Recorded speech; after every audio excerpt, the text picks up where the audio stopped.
बस का कंडक्टर, फिर रेडियो अनाउंसर और फिर बॉलीवुड का वो सितारा जिसकी किस्मत एक ऑक्सर में जाने वाले फिल्म ने बदल दी। सुनील दत्त एक ऐसा नाम जिसने संघर्ष से सितारों तक का सफर तय किया। उनकी जिंदगी के वो किस्से आज हम सुनाएंगे कि कैसे एक आम इंसान बना सुपरस्टार और कैसे एक एक्टर बना इंसानियत की मिसाल। वीडियो को अंत तक जरूर देखें क्योंकि सुनील दत्त की कहानी सिर्फ फिल्मी नहीं है बल्कि दिल को छू जाने वाली है। नमस्कार दोस्तों, देसी दिल वाले में आपका स्वागत है। आज मैं लेकर आई हूँ आपके लिए फिर एक नया वीडियो। चलिए शुरू करते हैं। जीवन के उतार चढ़ाव के एक बेहतरीन जीवन में जीते जीते एक ऐसे दौर में इंसान आ जाता है और फिर वहां से सम्मान पूर्वक निकल जाता है। अभिनेता से लेकर नेता बने सुनील दत्त के जीवन में कई ऐसी कहानियां हैं जिन्हें सुनकर आने वाली पीढ़ियों को हौसला मिलता है, जिनमें से कुछ हमने यहाँ पर आपको सुनाने की कोशिश की है। कहते हैं कि एक पत्थर को हीरा बनाने के लिए पहले उसे बहुत तराशा जाता है। कलाकारों के साथ भी ऐसा ही होता है।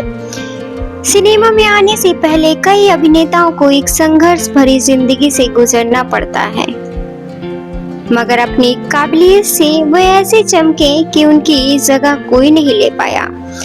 सुनील दत्त भी उन्हीं में से एक हैं। सुनील दत्त बॉलीवुड के फेमस अभिनेताओं की लिस्ट में शामिल थे, लेकिन उनका यह सफर इतना आसान नहीं रहा। वह इंडस्ट्री में अपनी शराफत के लिए जाने जाते थे। उनका असली नाम बलराज दत्त था। जब वो महज 5 साल के थे तभी उनके पिता का निधन हो गया था। फिल्मों में आने के बाद उन्होंने अपना नाम बदलकर सुनील दत्त रख लिया। इतना न मुझसे तू प्यार बढ़ा कि मैं एक बादल आवारा साल 1961 में फिल्म आई थी। फिल्म थी छाया। भले ही सुनील दत्त इस गाने को गाते नजर आ जाते हों, लेकिन इस गाने के वो तासीर कहीं से अलग थे। जिस उम्र में बच्चे ठीक से चीजें याद नहीं रख पाते, उस उम्र में सुनील के घर एक जिम्मेदार बेटे में तब्दील हो गए थे। उनके जीवन पर एक बार नजर फिराते हैं। सुनील के शुरुआती जीवन ने उन्हें एक मजबूत और भरोसेमंद इंसान बनाया, जो न सिर्फ अपने परिवार बल्कि अपने दोस्तों और समाज के लिए भी हमेशा खड़ा रहा। सुनील दत्त ने सिनेमा को 5 दशक दिए हैं और 80 से ज्यादा फिल्मों में अपने शानदार अभिनय से दर्शकों का दिल जीता है। जब वो फिल्म में आए तो उन्होंने अपने चार्मिंग लुक से बड़े पर्दे पर एक अलग छाप छोड़ी। उनका स्टाइल कुछ अलग था। हैंडसम पर्सनालिटी के साथ शानदार अभिनय सोने पर सुहागा जैसे था। मगर शायद ही आपको पता होगा कि फिल्मों में स्टारडम पाने से पहले उन्होंने पैसे के लिए कई छोटे मोटे काम किए और उन्हीं में से एक था काम बस कंडक्टर का। 6 जून 1929 को जन्मे सुनील दत्त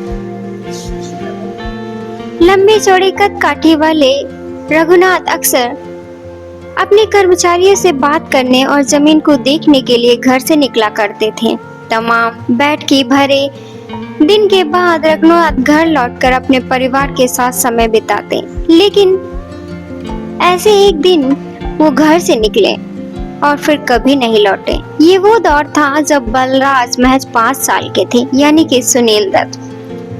बताते हैं कि उस दिन घर के बाहर खेल रहे थे बलराज और उनकी छोटी बहन रानी ने अचानक अपनी दादी की चीखे की आवाज सुनी। ऐसे में जब लोग आने वाली चीख की तरफ भागते, तब तक सामने से दादी तेजी से भागती हुई आई बलराज के पास। उन्होंने फटाफट नन्हे बलराज को एक तांगे में बिठाया और उनसे बस इतना ही बताया कि उनके पिता को कुछ हो गया है, उन्हें ढूंढने जा रहे हैं। एक 5 साल का बच्चा क्या ही समझेगा। हाँ, बस इतना समझ रहा था कि उसकी दादी बदहवास होकर रोए जा रही थी। इसी बीच गांव की एक चाय की दुकान पर लोगों की भीड़ दिखाई दी। पास जाने के बाद समझ आया कि भीड़ किसी आदमी को घेरे हुए है जो जमीन पर निस्तेज पड़ा हुआ है, और यह आदमी कोई और नहीं था बल्कि रघुनाथ दत्त यानी दीवान साहब थे। एक जमींदार का राजकुमार जैसा बेटा पिता के चले जाने के बाद घर की जिम्मेदार बेटा बन चुका था। तमाम जिम्मेदारियों के बीच बलराम के जीवन में अनेक मुश्किलें आनी बाकी थी। 1947 में देश विभाजन के बाद बर्बादी ने एक तरफ उत्पात मचा दिया। इस दौरान बलराज का गांव खुर्द पाकिस्तान के हिस्से में चला गया और बलराज अपने पिता के सबसे खास दोस्त याकूब की मदद से भारत आ गए।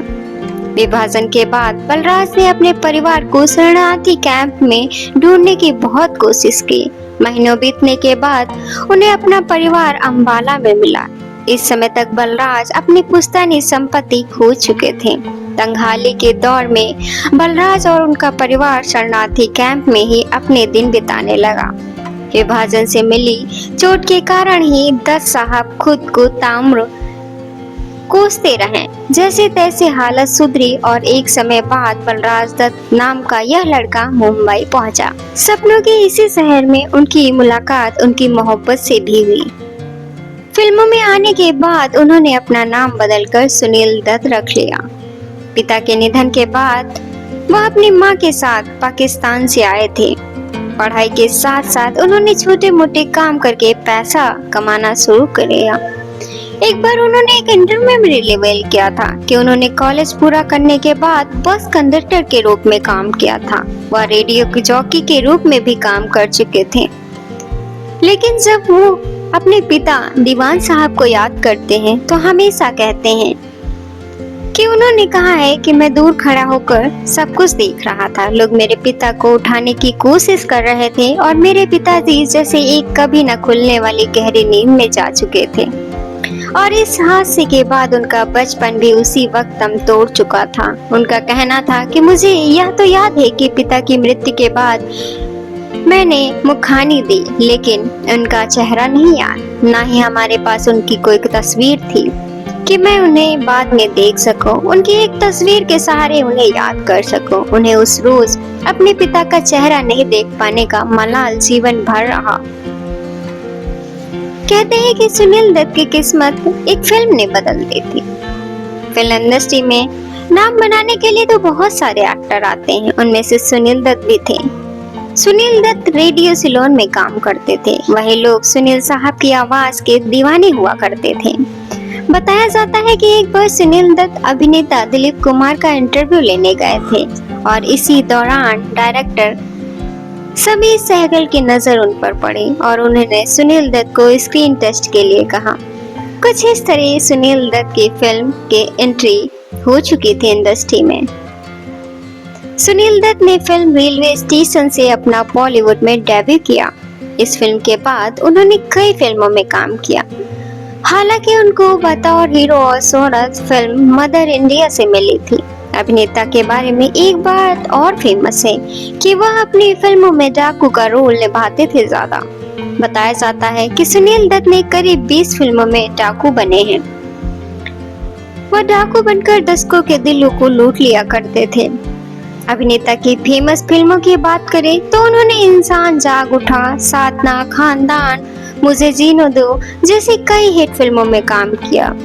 एक बार उनकी आवाज से रमेश सहगल इस कदर इम्प्रेस हो गए थे कि उन्होंने रेलवे प्लेटफॉर्म मूवी में उन्हें लॉन्च करने का फैसला किया। इसके बाद उन्होंने एक रास्ता, गुमराह और साधना जैसी फिल्मों में काम किया। अभिनेता को असली पहचान मदर इंडिया फिल्म से मिली थी और यह फिल्म ऑस्कर में भी नॉमिनेट हुई थी। क्या आपको पता है एक ऐसी फिल्म बनाई थी सुनील दत्त ने जिसमें वो खुद हीरो थे, बाकी कोई और कैरेक्टर उस फिल्म नहीं था और ये film Guinness book of record में दर्ज की गई थी। लेकिन उस फिल्म ने उन्हें पूरी तरीके से बर्बाद कर दिया था। जी हाँ, ये फिल्म थी 1964 में रिलीज हुई यादें और इस फिल्म के कारण उनका पूरा जीवन तबाह हो गया था। चलिए जानते हैं इसके पीछे का किस्सा। जब सुनील दत्त मदर इंडिया के बाद चमके तो उन्होंने एक हिट फिल्म बनाने की सोची, मगर फिर उन्होंने अभिनय से ऊपर उठकर फिल्म निर्माण पर ध्यान दिया।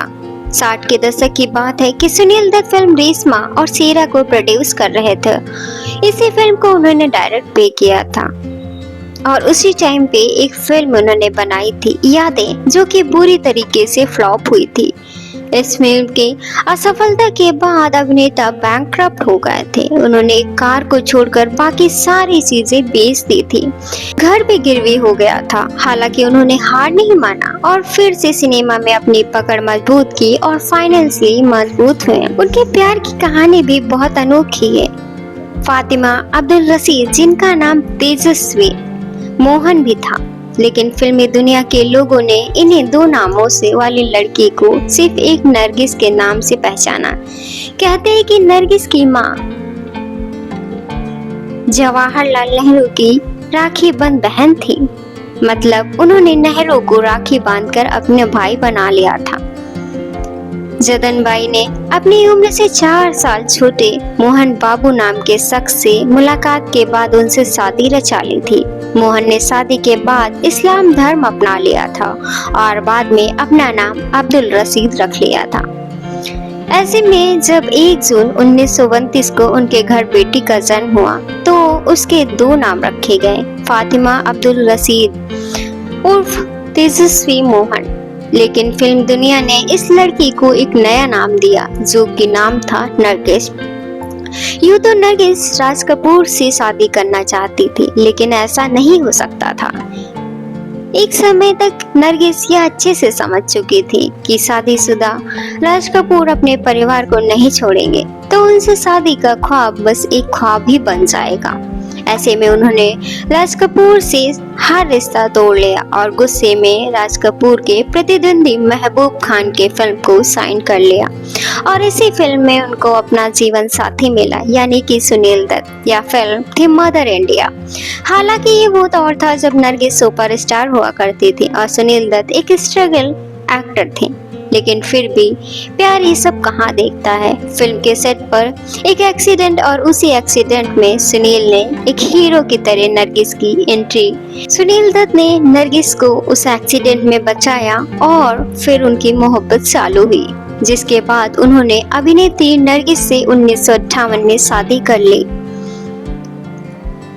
आपको पता है कि बलराज दत्त को सुनील नाम मिलने के पीछे भी एक कहानी है। कहा जाता है कि उस दौरान एक्ट्रेस को नए नाम के साथ फिल्मी पर्दे पर उतारा जाता था। फिल्मी दुनिया में बलराज साहनी पहले ही बड़ा नाम थे, तो ऐसे में बलराज नाम के 2 शख्स नहीं हो सकते थे। तब बलराज दत्त को नया नाम मिला और वो नाम था सुनील दत्त और उनकी पहली फिल्म थी रेलवे प्लेटफॉर्म, जो कि काफी चर्चा में भी रही थी। वैसे तो सुनील दत्त का जीवन कुछ खास नहीं था, लेकिन जब उनकी नरगिस से शादी हुई तो उनका जीवन चहक उठा था। वो खिलखिला उठे थे। सुनील दत्त एक नेकदिल इंसान थे। इसका उदाहरण उनके राजनीतिक जीवन को देखने को मिलता है। एक समाज सेवी के रूप में सुनील की अपनी अलग पहचान थी। सुनील ने कभी भी समाज के लिए किए गए कार्यों का प्रचार नहीं किया और न ही कभी पसंद किया कि समाज के प्रति उनकी जिम्मेदारी को गली गली गाया जाए।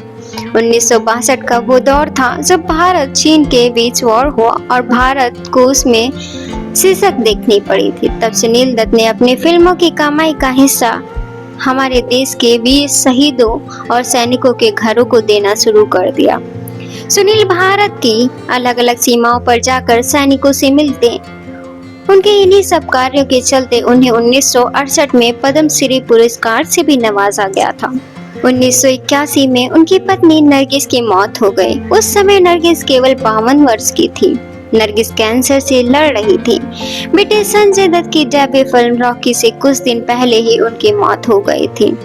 सुनील दत्त 1984 तरीके से राजनीति के मैदान में आ गए। अपनी छवि और जनता से मिलने वाले प्यार के चलते सुनील ने हर चुनाव में जीत हासिल की।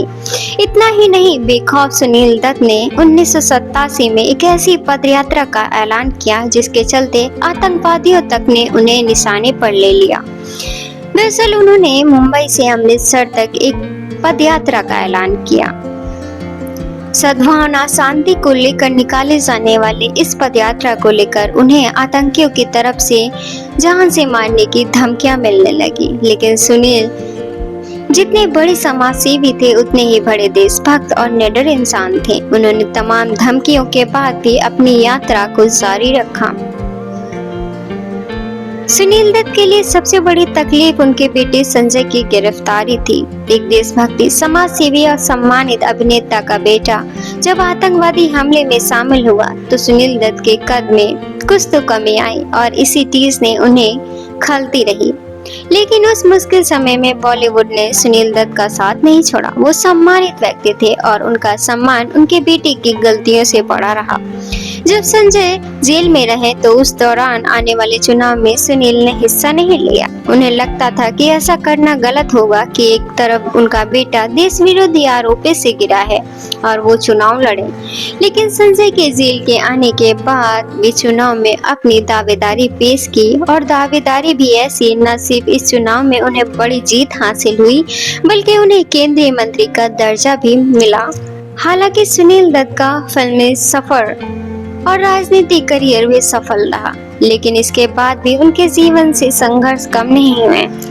एक तरफ उनका बेटा ड्रग्स की लत में और दूसरी तरफ नरगिस को कैंसर। पत्नी नरगिस की मृत्यु के बाद सुनील दत्त पूरी तरीके से टूट गए। वहीं हार्ट अटैक के चलते मुंबई के बांद्रा में 75 साल की उम्र में 25 मई 2005 को अभिनेता सुनील दत्त ने इस दुनिया को हमेशा के लिए अलविदा कह दिया। ये थी सुनील दत्त की कहानी। अगर आपको वीडियो पसंद आया हो तो चैनल को सब्सक्राइब कीजिए, वीडियो को लाइक कीजिए और मिलते हैं आपको नेक्स्ट वीडियो में। तब तक के लिए गुड बाय।